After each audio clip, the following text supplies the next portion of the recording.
Hi everyone, I'm a 32F and I've been married to my husband, let's call him Joe, for 8 years, together for 10. In all that time, we've always prioritized each other's emotional well-being. If something hurt one of us, we didn't do it again, no matter what. We valued having a happy spouse more than being right.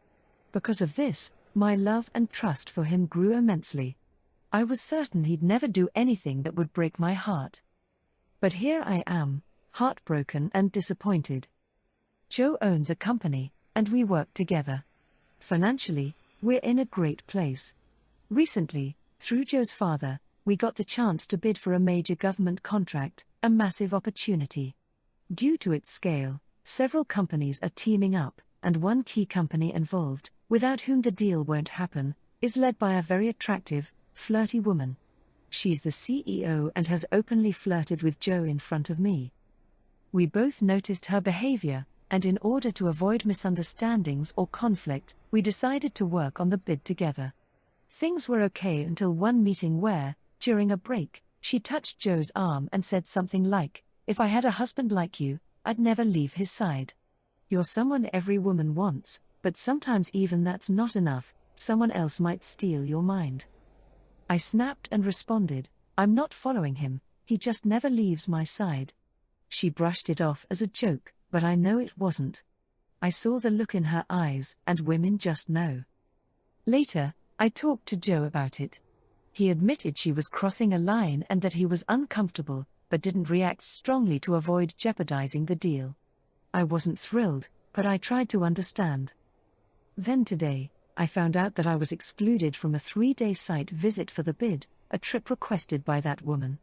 Only 5 people are going, and Joe is one of them. When I heard, I told him I was extremely uncomfortable with this, and asked him not to go. I begged, actually. I said the deal wasn't worth this. We're financially stable and don't need this contract. But he went anyway. Even after everything I said, he left without me.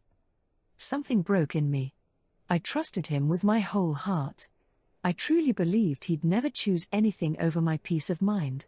Now I feel like he did. He left me behind. And it hurts so deeply that part of me doesn't even care anymore. If he comes back, if he ends up with that woman, I feel numb. A part of me says, come on, 10 amazing years, don't throw it all away. Another part wants to take off my wedding ring, send him a photo, and file for divorce. Comment 1. I see no reason why you can't share a hotel room with your husband on a business trip. You can be occupied seeing sights or whatever when they're conducting actual business. When I was married we did this all the time, including with kids sometimes, and it was no big deal. I think you have to decide whether you want to go, and try to do a bit of spying before you announce your presence, or tell him either he's home tonight or he's no longer your husband. If it were me I'd want to see for myself how he was behaving, because not knowing would eat me alive. You're already not trusting, may as well find out for sure. Comment 2.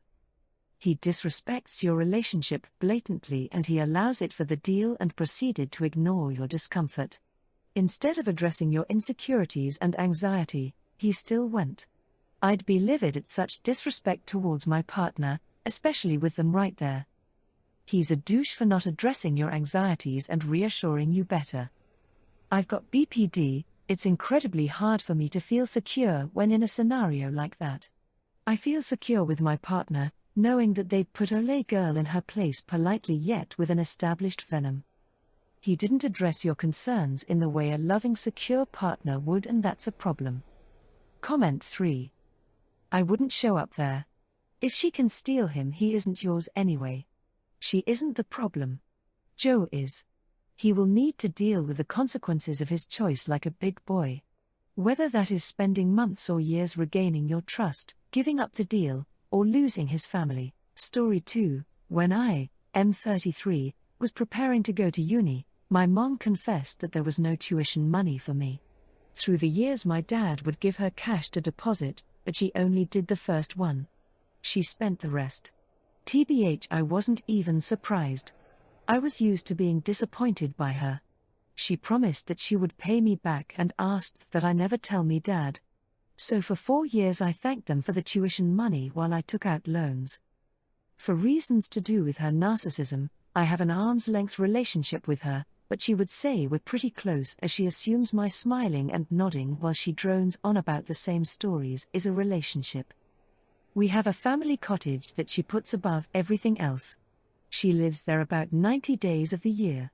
I've been going there with my GF for about 4 days for a couple summers, which she begrudges as it takes away from her time. My dad supports my going, which is how I pull it off. She recently told me that it was time for me to start paying for some of the maintenance on the cottage since I use it. She actually suggested 1K, which is wildly disproportionate.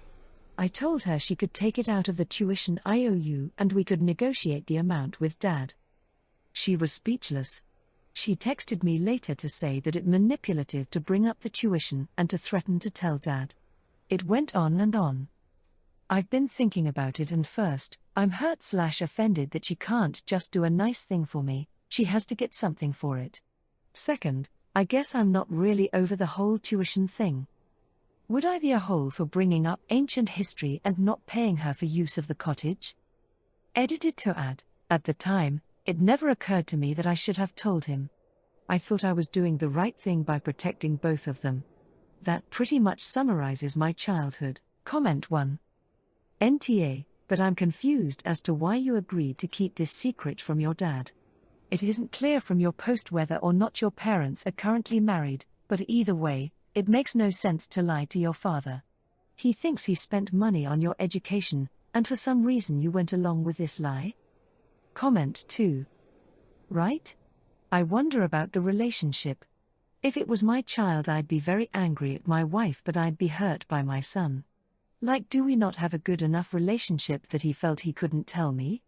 That I wouldn't believe him, or what? Also hurt that I worked so hard to help my child and give them a head start, but they felt it better to fall into debt than not tell me for. Reasons? Comment 3. NTA. Your mother is a master manipulator. You don't do what she wants, behind your dad's back, and she's the victim? Nope. You need to tell your dad about the tuition, and probably 1,000 other rotten things she's done, and get it out in the open. She may adjust her tactics, but she isn't going to change. I'm sure next week or month she will think of another reason to try and extort money from you. Do not allow this. You deserve better. Story 3. So context, my husband has a group of friends who are together since school. I moved to his country for work/study and come from a different culture. We welcomed our lovely baby girl, and are lucky to be in a country where parents can take a good amount of off time. We decided to spend 2 months on my country, so my mum could bond with the baby, since she couldn't be here when my first was born, COVID.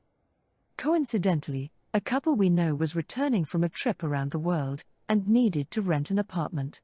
It was a perfect match. They cover our rent and we can be relaxed since they can look after our apartment and car. Well, once we returned, I noticed our kitchen was almost empty. I mean, baking utensils, forks, knives, pans, cooking ingredients, casseroles, even utensils my mom brought from my home country for special meals were gone. I was furious. I still cannot believe how someone can do such a thing. She replaced one of 2 frying pans and that was it. We still have a few pans, but specialty items to cook and bake different things are gone. My husband allegedly talked to the friend, let's call her Sarah. Sarah acted like she did a favor. Once she realized we were not happy, she argued only those she could not make clean enough were thrown away. I say allegedly because my husband tends to minimize/diminish the issue to not cause waves. I demanded she replaces every single thing. My husband is begging me to let it go, not to lose a long friendship. I feel like I am in crazy town. I mean, who does it? Especially without talking to the owners of the house. If you don't know what something is for, why throw it away?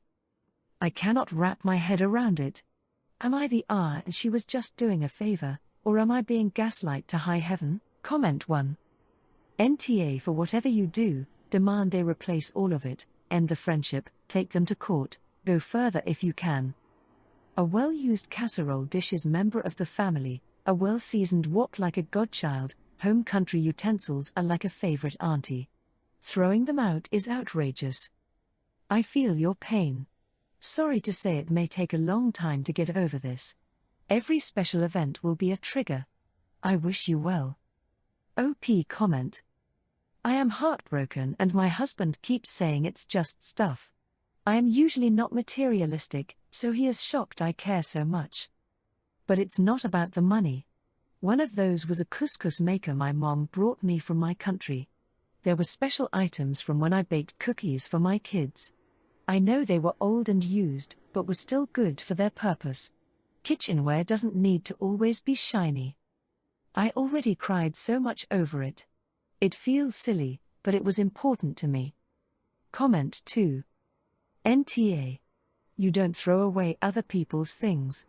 If they didn't want to use them, they could have communicated as such, boxed them up and put them away somewhere or something. Even if in some universe she thought she was actually doing you a favor, a friend would apologize and try to rectify it duck up like that.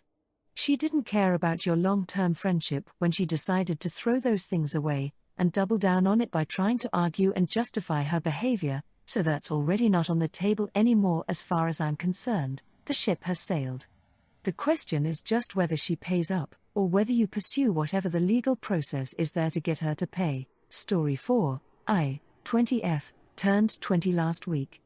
I made reservations at a restaurant for the evening of my birthday and planned for me, my mum, my stepdad, my best friend and my younger sister, 18, to go. 2 days before my birthday, me and my sister had an argument because I wasn't able to pick her up because my friend had a medical emergency and I was the only one with him at the time, so stayed with him. I was able to leave when the ambulance arrived due to his sister getting there. I was panicking at the time and forgot to text her that I wasn't able to pick her up. I completely forgot I was supposed to pick her up and then went home. I apologized profusely and she was still furious. We were both shouting because the argument got heated. She then said, "You're acting just like our dad."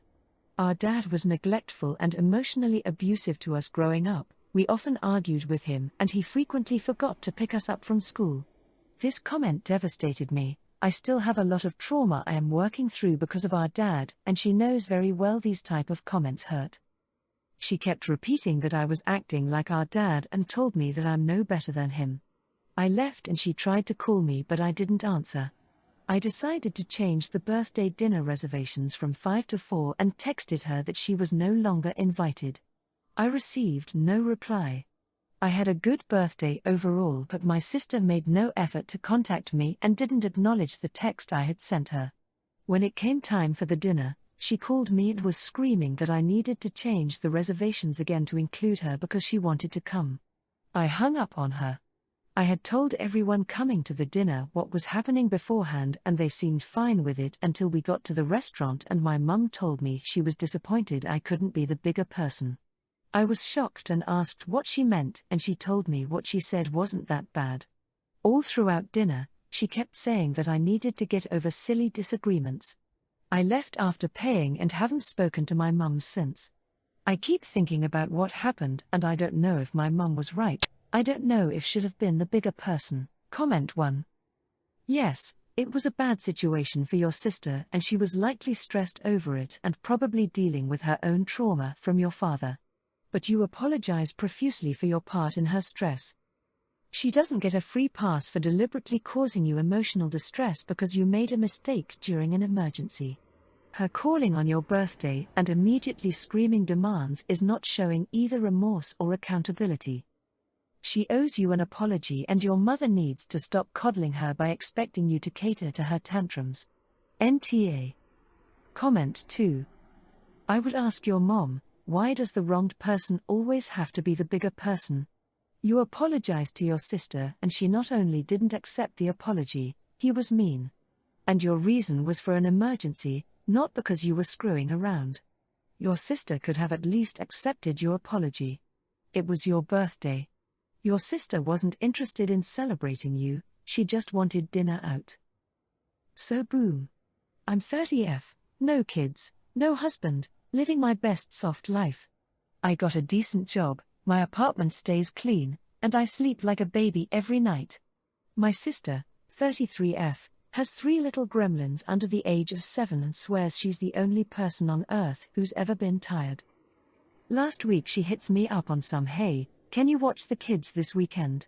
Me and my husband need a break before we lose our minds." Cool. I was about to say yes, until she hits me with, "I mean, it's not like you got anything going on. You don't have kids. You're probably just chilling anyway." Like, girl, did you really just call me a free trial version of a human being? So I told her flat out, nah. You can find someone else since my chill life apparently ain't stressful enough to be respected. Now she's mad, telling the whole family I abandoned her when she's clearly drowning, and that I'm selfish cause I wouldn't step up just this once. Like, girl, you disrespected me mid-request. You fumbled your favor bag. Now our mom's on the phone like, "I get you're upset, but it's for the kids." And I'm like, "That's cute, but I'm not your emergency childcare plan just cause I'm not sleep deprived and covered in goldfish crumbs."